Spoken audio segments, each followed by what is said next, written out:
down, yeah. I've been feeling so down, yeah. Can you tell me why? Can you tell me why? Bismillahirrahmanirrahim. Assalamualaikum warahmatullahi wabarakatuh. Perkenalkan, nama saya Primadani Anugrah. Saya dari kelas Matematika 6A.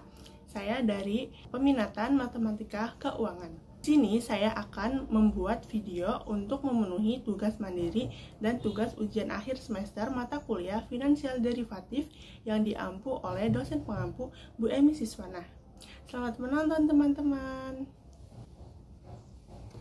Di sini saya akan melakukan bedah jurnal yang berjudul Penentuan Nilai Opsi Saham Karyawan atau biasa disebut dengan OSK dengan metode binomial NH American. Nah, kalian tahu nggak sih apa itu OSK? OSK merupakan opsi beli terhadap saham perusahaan sebagai bonus yang diberikan oleh perusahaan kepada karyawannya. Nah, OSK ini memiliki waktu tunggu atau vesting period. Jadi nanti si karyawan pemegang opsi ini nggak bisa melaksanakan opsi mereka di dalam selang waktu yang untuk mereka menunggu ini ya teman-teman. Oke, kita langsung ke landasan teorinya. Nah, jadi penelitian ini tuh pakai model apa gitu kan? Di sini tuh memakai model binomial standar. Ya, terus ini ada penjelasannya. Dan di sini kita akan memakai opsi tipe Amerika. Nah, opsi tipe Amerika itu apa teman-teman? Kita ingat lagi, opsi tipe Amerika yaitu nilai opsi call tipe Amerika pada saat TI adalah maksimum dan nilai intrinsik pada saat TI dan present value dari rata-rata nilai opsi saat TI plus 1 yaitu, nah ini rumusnya bisa dilihat ya teman-teman. Oke, nah di sini tuh model binomial untuk menentukan harga OSK itu modifikasi dari model binomial opsi call. Jadi awalnya itu dibangun pohon binomial dengan harga-harga saham pada model binomial standar. Kayak umumnya ya teman-teman. Selanjutnya itu nanti akan dibangun aturan penentuan harga. Nah, aturan-aturannya itu seperti ini teman-teman. Yang pertama itu opsi hanya bisa dilaksanakan setelah masa tunggu berakhir. Jadi setelah karyawan menunggu masa tunggunya, itu opsinya baru bisa dijalankan teman-teman. Terus yang kedua, dalam periode setelah masa tunggu berakhir hingga waktu jatuh tempo, opsi akan dilaksanakan apabila harga pasar saham paling sedikit sebesar kelipatan M dari harga pelaksanaan. Yang ketiga, akan memperhitungkan peluang karyawan meninggalkan perusahaan setelah waktu tunggu. Nah, ini disimbolkan dengan V.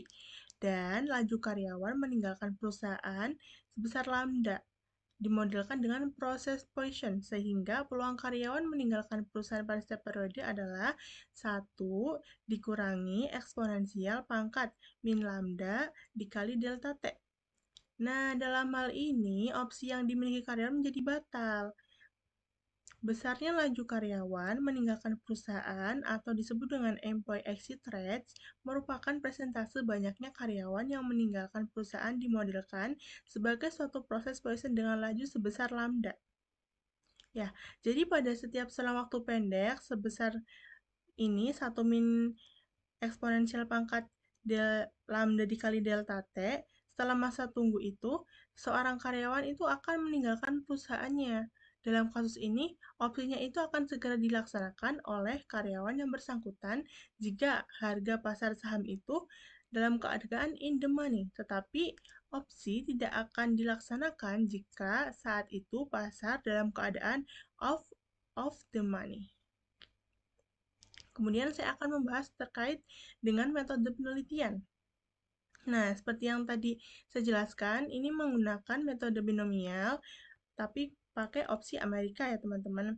Nah, datanya dari mana? Datanya itu dari data sekunder pada situs Yahoo Finance. Nah, kita langsung ke studi kasusnya aja ya teman-teman. Jadi itu pada saham perusahaan Wijaya Karya, pada akhir bulan Februari tahun 2022, jatuh temponya bulan Februari 2027. Nah, kalau dari 2002 sampai 2027 itu kan berarti 5 tahun ya. Jadi T-nya ini diketahui 5 tahun. Terus tadi vesting periodnya. Vesting periodnya itu selama 2 tahun. Ini ada exit rate yang disimbolkan dengan lambda 0,01%. Nah, pada harga saham awal atau S0-nya itu 1015. Nah, ini 1015 dari mana? 1015 itu nanti ketika kita buka situs Yahoo Finance gitu ya, di historical itu nanti ada ketika dibuka pada bulan Februari akhir, nanti ketemu nih S0-nya segini. Terus ada harga kontraknya itu 900. Kemudian di sini ada bunga bebas risiko atau R-nya yaitu sebesar 0,25%. Volatilitas sebesar 24,7%. Di sini kita ada nilai D. Nilai D ini sebesar 4,2%. Dan di sini ada faktor excess charge atau M sebesar 1,1. Dan di sini ada banyaknya periode N sama dengan 5. Nah, berarti kalau kayak gini, kan nanti kita ketahui delta T-nya dihitung T per N ya. Jadi nanti hasilnya 5/5 delta T-nya 1. Namun untuk perhitungannya itu, saya memakai langsung di Excel, teman-teman. Nah, ini bisa langsung kita buka aja ya. Di sini saya sudah menuliskan apa yang kita ketahui tadi dari jurnal. Dan di sini saya juga menghitung yang tidak ada di jurnal nih teman-teman. Kayak tadi delta T-nya itu didapatkan dari T per N 5/5 diperoleh 1. Ya, terus nilai U. Nilai U itu eksponensial dari ini volatilitas dikalikan dengan sama yang B7 nih, sama delta T, sama akar dari delta T. Terus yang D ini rumusnya eksponensial dikalikan dengan dipangkatkan ya teman-teman. Dengan ini B8, ini juga nih pakai volatilitas. Terus jangan lupa volatilitasnya dinegatifkan ya. Nah, bedanya tuh yang U sama D, kalau U itu yang volatilitas nggak pakai negatif, kalau yang D itu pakai negatif volatilitasnya ya.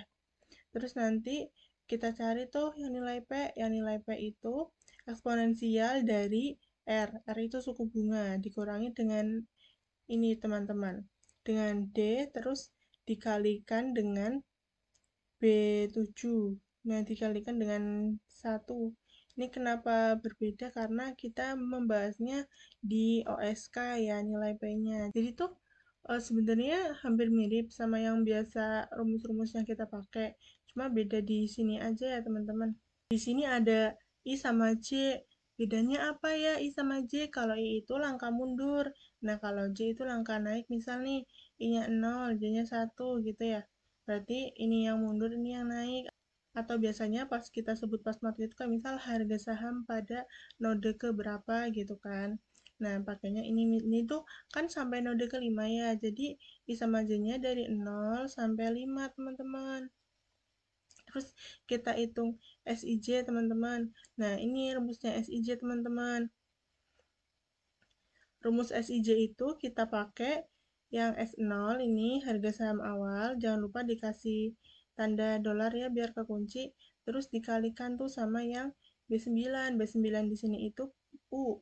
U-nya itu nanti dipangkatin tuh sama yang ini ya, dipangkatin sama yang harga yang turun itu, habis itu dikalilah sama nilai D. Nilai D-nya jangan lupa dipangkatin, tapi yang dipangkat itu ini teman-teman, yang besar dikurangi yang kecil ya. Nah, nanti hasilnya ini harga saham pas awalnya tuh 1015. Nah, nanti ke bawahnya gimana? Nanti tinggal diklik aja ke bawah, nanti mengikuti semuanya gitu ya. Selanjutnya, untuk nilai intrinsik itu sama aja kayak nilai opsi, cuma di sini tuh kalau misalkan ya nilai intrinsiknya itu bernilai positif, berarti itu berada di dalam uang atau biasa disebut kayak tadi pas di jurnal itu kan dijelaskan ya in the money. Nah, maka opsinya itu bisa dijalankan. Tapi kalau misalkan yang bernilai negatif, berarti opsinya itu tidak dijalankan hari ini ya, tidak jalan sekarang gitu. Nah, kalau negatif nanti hasil payoff-nya 0, teman-teman. Ini rumusnya ya. Jadi nanti harga saham pada saat ini terus dikurangi sama harga kontraknya, teman-teman. Selanjutnya, kita akan membahas untuk payoff. Nah, untuk payoff ini kita pakai nilai maksimum ya teman-teman. Jadi nanti kita memakai dari ini harga saham, terus dikurangi sama ini Kak, strike-nya. Terus nanti dikalikan dengan ini teman-teman, yang M. Dikalikan dengan M, lalu koma 0, karena ini mau dimaksimumkan gitu ya, atau 0 maksudnya. Nah, udah, terus nanti tarik ke bawah, hasilnya seperti ini teman-teman. Kemudian, kita hitung nih nilai CIJ-nya.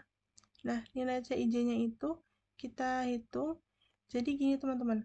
Ini kan yang node kelima itu kan node terakhir. Jadi, node kelima itu kita pakai payoff ngitungnya, dimaksimumkan gitu. Nah, udah nih dimaksimumkan, ketemu hasilnya tuh sampai node kelima. Nah, terus nanti dari node keempat ini kita pakai rumus biasa, teman-teman. Rumusnya seperti ini. Kemudian nanti dibandingkan, lalu diperolehlah hasil setelah dibandingkan. Nah, kita ke pohon binomialnya nih, teman-teman. Jadi, ini tuh untuk pohon binomial yang di Excel ini belum sepenuhnya jadi. Nah, nanti akan dilanjutkan dengan menggunakan Python. Jadi yang saya tulis di sini itu baru prosesnya ya teman-teman. Misalnya nih, ini kan ada 1015 sama 115, nah ini ada 25. Jadi pakai yang di sini teman-teman. Terus ini juga ada 92 sekian, ini dari sini. Seperti itu ya teman-teman. Nanti tinggal dilanjutkan saja. Jadi hasil dari langkah-langkah yang di pohon binomial ini itu ada di sini teman-teman. Perhitungannya ada di sini. Dan rumus-rumusnya juga ada di sini semua. Oke, sekarang kita lanjut ke Python untuk menentukan hasil akhir dari pohon binomialnya.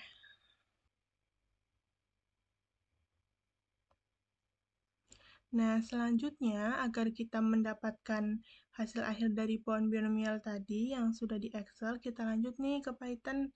Jangan lupa kita import dulu library-nya ya teman-teman, karena kan di sini kan banyak simbol matematika ya. Nah, jangan lupa kita definisikan juga, karena ini kita akan menghitung opsi Amerika untuk binomial yang opsikal. Nah, ini kan tadi ada S0, ada K, ada T, R, dan sebagainya gitu. Nah, terus di sini kita untuk yang pohon harga sahamnya dulu. Nah, di sini kan ada stock tree. Nah, ini kita masukkan nih rumus-rumusnya. Nah, di sini juga ada pohon nilai opsi nih, opsi tree. Kita masukkan juga rumusnya. Kemudian setelah itu, setelah kita memasukkan semua rumus, nah di sini ada ini yang tadi backward instruction ya. Terus ini ada intrinsic value. Udah, kita masukkan semua. Nah, nanti ada parameter. Jadi, kita isi nih teman-teman S0, K, ini sesuai yang diketahui. Setelah itu, kita hitung pohon binomialnya dengan kode stock tree, option tree yang tadi udah kita definisikan di awal. Nanti kita panggil lagi di sini ya. Setelah itu, kita tampilkan hasilnya. Kita pakai print. Nah, udah. Nah, di sini ketemu hasilnya. Untuk hasil akhirnya di sini 10,21. Jadi harga opsi call Amerika pada saat ini pada binomial untuk OSK ini hasil akhirnya 10,21. Nih, ya. Setelah kita lihat antara keduanya ini memiliki hasil yang sama, teman-teman. Nah, ini dari jurnal, ini yang saya dari Python gitu. Kemudian untuk kesimpulannya, jadi gini teman-teman. Kan tadi kan kita udah ngitung ya yang menggunakan opsi binomial Amerika itu pada opsi saham karyawan atau OSK. Di sini kita peroleh nilai opsinya itu sebesar Rp10,21. Nah, ini kita pakainya proses backward induction. Itu apa? Tadi yang ngitungnya dari bawah dulu. Kan yang tadi pada node kelima. Nah, node kelima itu kan node terakhir. Nah, node terakhir kita pakai payoff dulu, dimaksimumin dulu nih yang tadi di Excel, ingat kan ya? Nah, habis itu baru tuh dari bawah ngitungnya teman-teman. Si proses backward induction tadi itu dilakukan untuk menghitung nilai opsi di subnode dengan aturan early access test. Diterapkan hanya setelah masa vesting period 2 tahun. Sedangkan selama masa tersebut, nilai opsi hanya didasarkan pada continuation value tanpa memperhitungkan intrinsic value. Nah, hasilnya itu menunjukkan bahwa model binomial Enhanced American itu efektif dalam menilai OSK dengan mempertimbangkan filter khusus seperti vesting period, early exercise, dan exit rate karyawan. Oke, sudah selesai videonya.